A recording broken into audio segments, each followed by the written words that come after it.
Hi everyone, so today I'm having homemade Korean food with fish noodles and some seaweed, my favorite. And also I'm going to be telling you a true story. The story of a young girl called Madeleine Beth McCann, born in 12th of May 2003, who disappeared from her bed in a holiday apartment in Praia de Luz, Portugal, on the evening of 3rd of May 2007 at the age of 3. The story of Madeleine, a 3-year-old, was on a holiday from United Kingdom with her parents, Kate and Gary McCann, her 2-year-old twin siblings, and a group of family, friends and their children. The McCann's children had been left asleep at 8:30 p.m. in the ground floor apartment while their parents dined with friends in a restaurant 55 meters away. The parents checked on the children throughout the evening until Kate discovered Madeleine was missing at 10 p.m. You guys must be wondering what exactly happened. So let's talk about what happened. So the McCanns arrived for the 7-night spring break in Praia de Luz, a village in Portugal. They had booked through the British Holiday Company, booked a 5A apartment, was an apartment of 2-bedroom ground floor apartment in the 5th block of a group of apartments known as Waterside Village, which lay on the perimeter of part of Mark Warner's Ocean Club Resort. The McCann's children slept in a bedroom next to the front door, which the McCanns kept locked. The bedroom had one waist-high window with curtains and a metal exterior shutter, the latter controlled by a cord inside the window. The McCanns kept the curtains and shutter closed throughout the holiday. The window overlooked a narrow walkway and residence car park, which was separated from the street by a low wall.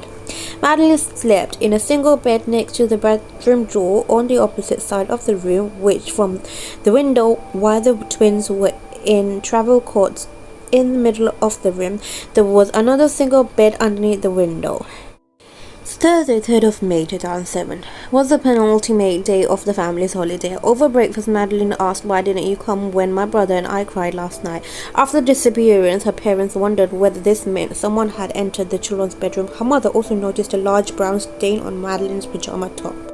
The children spent the morning in the resort's kids club. Then the family lunched at their apartment before heading to the pool. Kate took the last known photograph of Madeleine at 2:29 p.m. that afternoon, sitting by the pool next to her father and 2-year-old sister. The children returned to the kids club.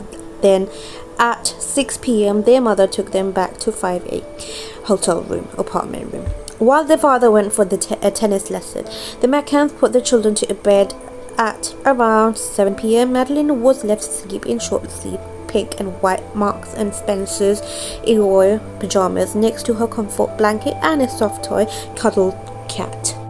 After leaving the kids to sleep at 8:30 p.m. the parents left 5A to dine with their friends in the Ocean Club's open-air tapas restaurant located on the other side of the pool.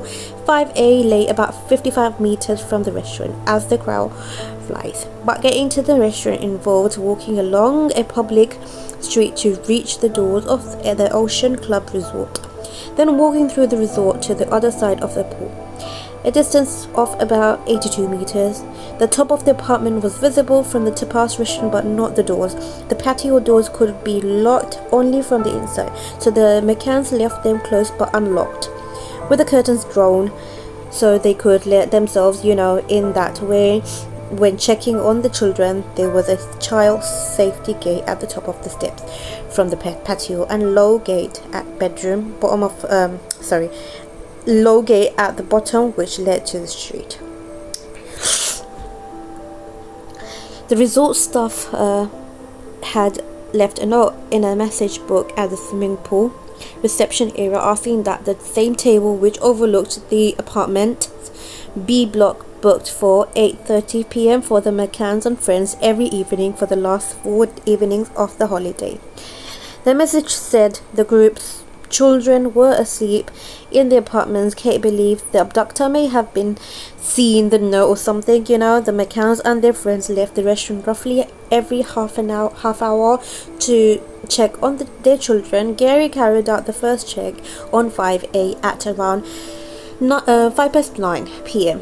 5 past 9.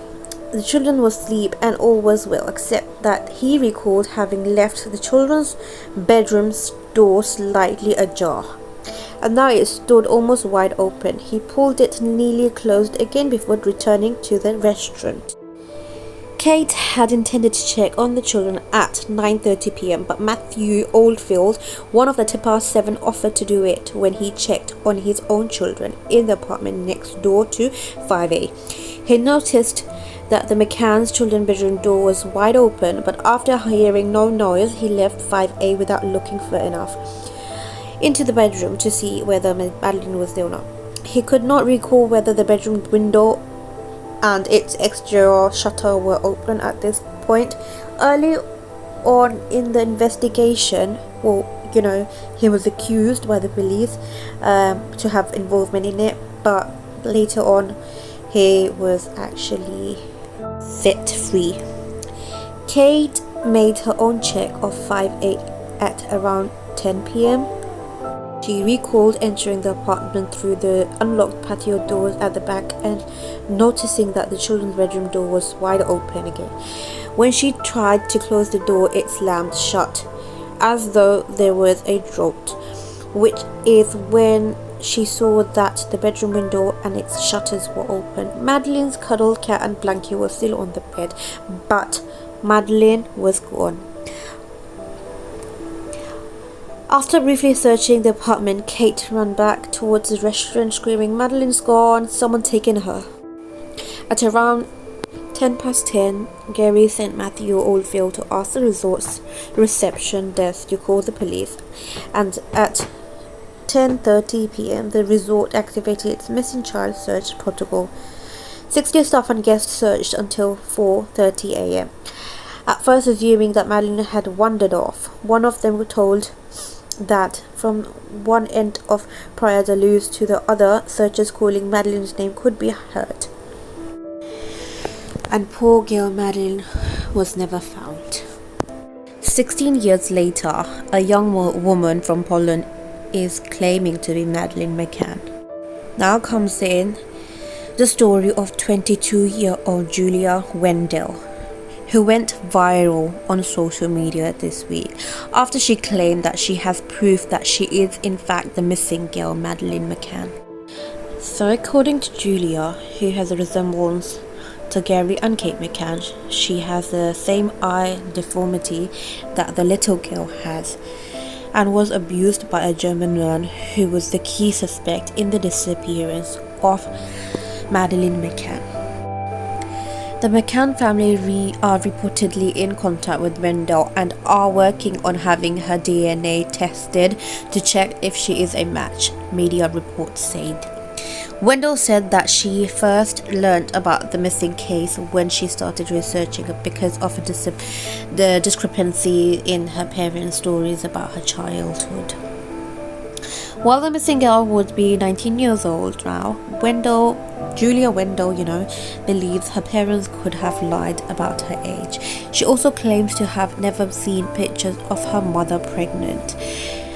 She goes, "The memories are very blurry, and when I talked about them with my parents, things didn't match up. They always tried to change the subject." Several media reports cited Wendell as saying, she said, "My teacher at school said that I didn't always attend school, but my parents insist that I did. After all that confusion, I started doing my own research. I discovered what happened to Madeleine McCann, and I connected the dots.